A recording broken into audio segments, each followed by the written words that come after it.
Saeed, do you agree with that, or do you think that we are not experiencing a coffee crisis here in the UAE?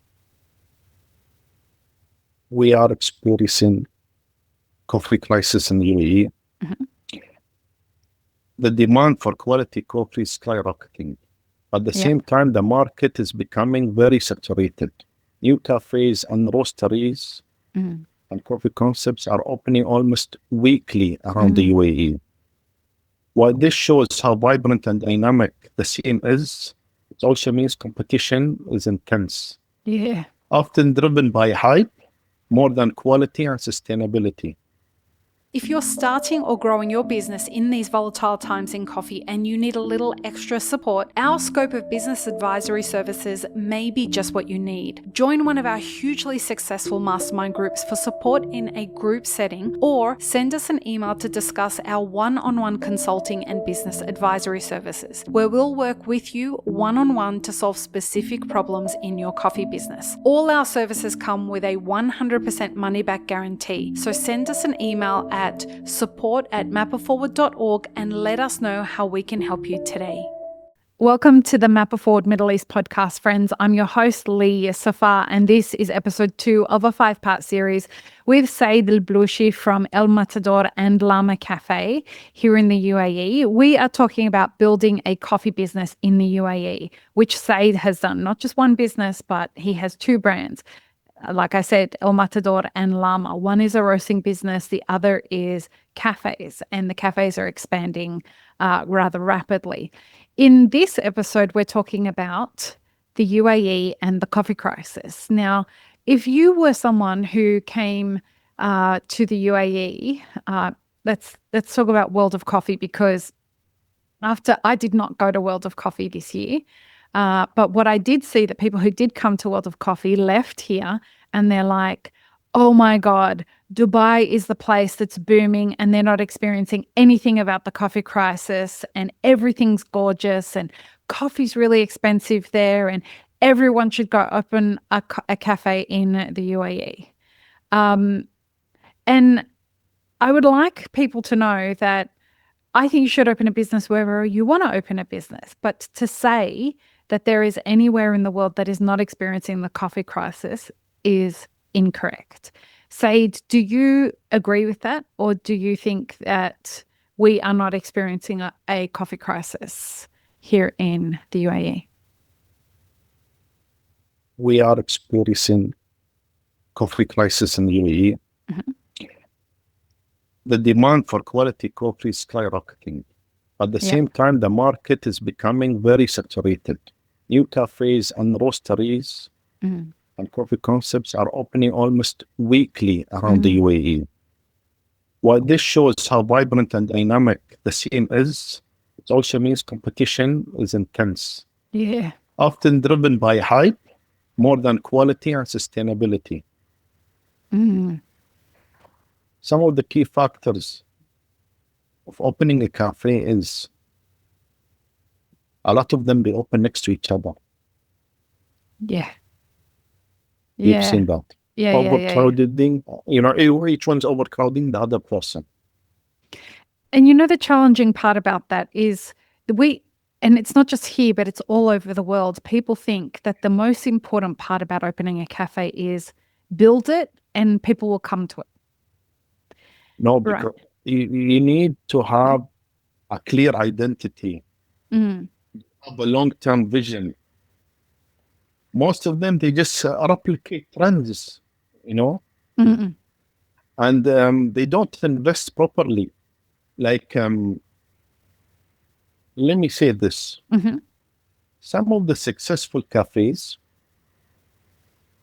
when someone wants to open a coffee shop, they go to the successful cafe, they see what type of espresso machine and grinder they have, and they go and they buy it. They think this is Without the right way to do understanding. it. Right. Exactly.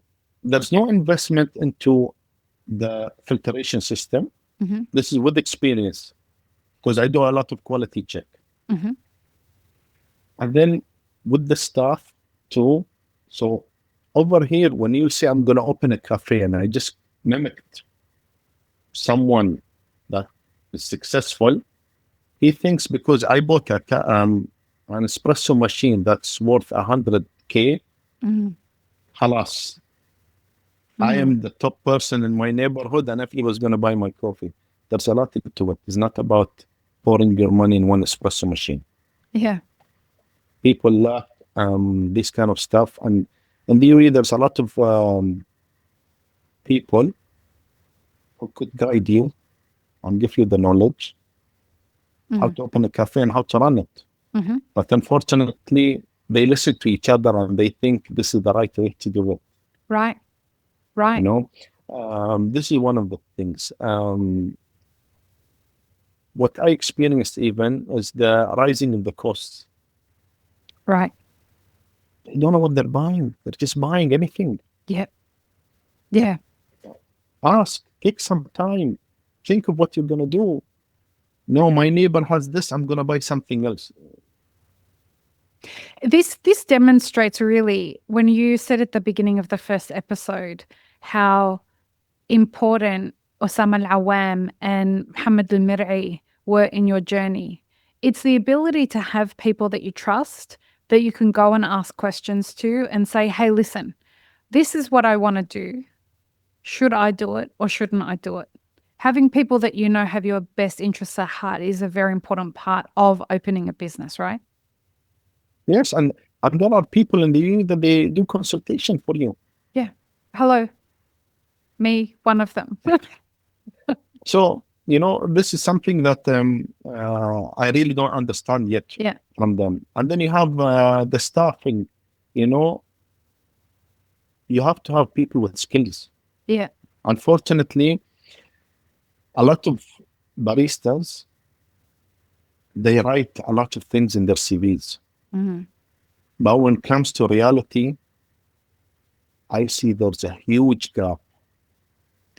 You know, I want to ask you something about that. When Matt and Kim came on the podcast from Raw, they had a very interesting thing to say. Matt said, please, everyone, call and do reference checks on anyone who's applying for a job with you. Call their previous employer. Why is that not a part of the culture here? Why do people not call previous employers? Okay. A lot of them, they're afraid to talk to someone of the previous owners because the barista will say the owner is going to make for me some problems due to the contract they have. Oh, okay. This is one. Two, they like a barista and they'll just say, listen, I'm going to give you right. an extra amount. Yalla, come join my team. Right. So this is one thing. Last week, I had 10 baristas. They came for an interview for a cafe. But they're going to open soon in Abu Dhabi and I'm going to supply them. When they came, 10 of them, I asked them very politely, do you know what's behind me? I have one espresso machine and one grinder. So they're like, yes, we can see that. I said, yeah, but do you know the brand? 5 of them said, we don't know this grinder. So I opened the door and I told them, please, you guys have a good day. Yes, because I have a simple grinder, EK. Right. So impossible in a specialty coffee, you have a 5 years experience, you haven't seen this grinder. Yeah, that is absolutely impossible. You know, that lends itself into the part of the crisis that we're experiencing across the entire supply chain, which is a challenge with labor. Labor, whether it's at origin or it's in cafes, finding people that are that want to work and are able to work, regardless of whether they've paid for their certifications or not certifications, and you know, SCA this and SCA that. It seems to be a challenge to find people that are really qualified and skilled at doing that, right? Yes, unfortunately, a lot of them, they don't want to get educated. Right. Some of them, they're catching up, but some of them, no. Like, right. Customers, they need to have they need some knowledge from the barista, you know, Yep. because mainly the customers will judge the barista Right. and then the coffee. Right. I Some really want to cafes, talk to you about that. some cafes, I know, they tell me when we go in the morning, we love the coffee, but when we go in the evening, we don't like the coffee. Yeah. So this happens, you know. A lot of them, they have only presentation. I know how to do latte art. End of story. I'm a barista. Yeah. You know. I wish it this was is that what- easy when I was a barista. And then after the lack of experience we have, and you spoke about it, is what comes under the table. Mm. This part really affects all the local roasters here in the UAE. Yep. You know, unfortunately, when some baristas, when they talk to me very technical about roasting profiles and everything, I sit down with them and have a conversation, and then I realized that the guy, he memorized it. Somebody told him what to say just to tell the owner that this is wrong, blah, blah, blah, it's underdeveloped, you could see this, but by the end of the day, he's playing with the espresso machine. You know, so these are the kind of things that we see in the UAE, but the most important thing is, do not mimic your friend's cafe. Yeah. Well, because the beautiful thing about, like, I was raised in the Australian coffee industry, right? And the really exciting thing about the Australian coffee industry is that there's a creative element around executing a vision, right? I want to have a cafe that, you know, has food that is a fusion between this and this, and it's going to offer a great coffee experience with amazing donuts and whatever it is, right? But the guy next to me is going to have like a diner vibe to their cafe, and it's going to have a creative expression that's different. And those two very different places make it exciting for customers. Every time a cafe opens and it's got a different vibe, now it adds even more excitement to the vibe of that coffee community. If you're if everybody's copying everybody else or trying to do the same thing but just a little bit better, we're not really like being creative in the way that we're expressing things. We're just doing the same thing in a different color. Right? Yes. And that's, I guess, what you're trying to say. Even if you'll go to a cafe for breakfast, go to 3-4 cafes in Dubai, you'll see the exact menu. 100%. 100%. You know someone in Abu Dhabi who is... So there's two people, one in Abu Dhabi and one in Riyadh in Saudi Arabia, that have done something unique for the region. So in Riyadh, in Abu Dhabi, it's We Are Things by Sulaiman. Yes, by Sulaiman. Right? That is very unusual for this region. He's very much executed his own creative endeavor, in my opinion, from what I've seen. Right? Go ahead. You know what I like from Sulaiman? Tell me. He's a doer. Yeah, absolutely. He's not afraid to hear from this guy or from that guy or whatever. His menu is different. Yep. He knows what he's buying, even if it's the same as the quality. Yep. And plus, he opened a roastery right now, so you have a lot of experience right now when you go there for their coffees. You know, 100%. And I'll be very honest, some of my meetings, because near to my house, I just do it over there. Nice. Shout out to the QC lab team. Yes. I enjoy it over there, you know, the vibes. Yeah. He made everything completely different. Yeah. And that's my point. It feels very different to everything else in Abu Dhabi. I wish if he could open a second branch in Dubai. Inshallah, one day. Inshallah. I wish. He's young. He's passionate, ambitious, and he's thirsty. Yeah. Which is what we need. That's the kind of inspiration that we continue to need. Like another actual local Emirati who's done something different, but she was inspired by my people in Australia to the moon and back. To the moon and back is very different. Excuse me. It is quite got an Australian cafe vibe to it. And it excites me because it isn't like anything else here in the UAE. And if you come to Dubai, everyone should go to the moon and back.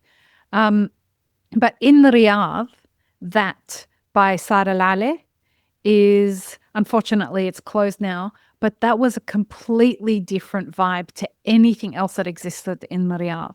But that's the kind of visionary kind of cafe owners that we're looking to have, right? Is people who aren't looking to do the same as what everybody's doing. They're excited about creating something different. Right? I respect Sarah Al-Ali a lot. Yeah. She's been around the world, judging Yeah. and experiencing a lot. She got exposed a lot. Yes. Not a lot of people, they have that passion to go around countries and, see what they have, understand, and everything. So I really respect that from her. And yes, Nice. You're right. A lot of people spoke about her cafe. Yes. Yeah. I had the best coffee I've ever had at that cafe. That's saying something. She knows what she's doing. Yeah. I mean, it's Saeed Al something I want to talk to you about with regards to the coffee crisis that I don't think that enough people are talking about. Let's talk about green coffee. Because on a global level, the coffee crisis exists with regards to green coffee on a few layers, pricing and supply. Are we experiencing any of that here in the UAE? A lack of supply, oversupply? How are we experiencing it? We're experiencing more of the pricing and lack of supply. Mm-hmm. Why is that? A lot of people did not expect for the specialty coffee to jump this high in pricing. Yeah. And the commercial reached the specialty price, No more cheap coffee, folks. Yes. Here, what happened is a lot of roasteries got impacted about this subject, a lot. When this happened to them due to the prices, you cannot change it. Yeah. Khalas, it's there. You have to adapt. Pay and adapt to it. And then you have to increase your prices to the cafes. Mm. Over here, the cafes are not, they don't want you to increase your price. They say we haven't expected anything we don't have any knowledge of what's happening around the world. Right. In the sea market. Unfortunately. I spoke about it in Arabic. Mm-hmm. I gathered some cafes that I supply and I don't supply. And I told them, you guys are affecting a lot of roasteries and they're complaining because whatever they're buying, they're just increasing that margin. Mm. And you're complaining, like, come on, you're making over 1,000 dirhams per kg. MashaAllah. And you're fighting about 20 or 30 dirhams. Yeah. It's not realistic. You know what I'm saying? Yep. And then after all of this comes, I don't want to talk about it because that's another subject, but I'll just say it in a short brief, is the infused coffee. Now they're all dying for it. Like, if I'll tell them the coffees for 300, they'll buy. 400, they'll buy. Yeah. Yeah. That's another subject. Yeah, and we're going to talk about trends in the last episode of this series, which is, if there's any trend that's a trend here in the UAE, infused coffees or co-fermented coffees is definitely one of them. But, something, Saeed, is there's a lot of cafes that I go to here where I'm tasting old crop coffee. A lot. Go ahead. A lot of roasteries, they buy from the local market. Mm-hmm. They lack experience. Yeah. This is This is a very, very big issue that we have.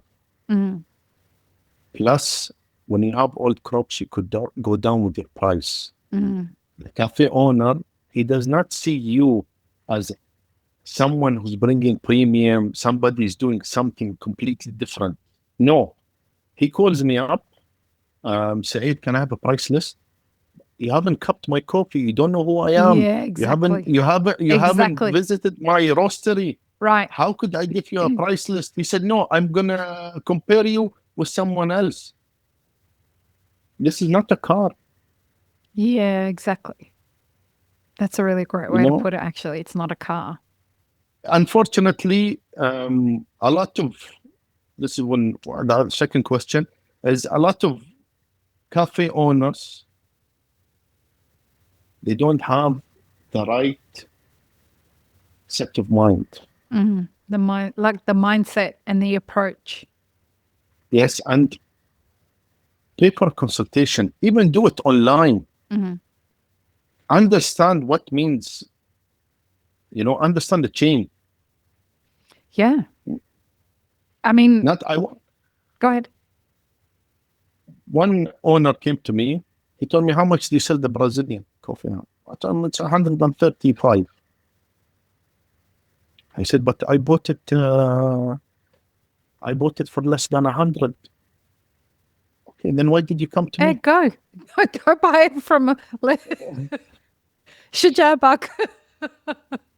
Why did you come here? People write XYZ specialty coffee in their cafes. Yeah.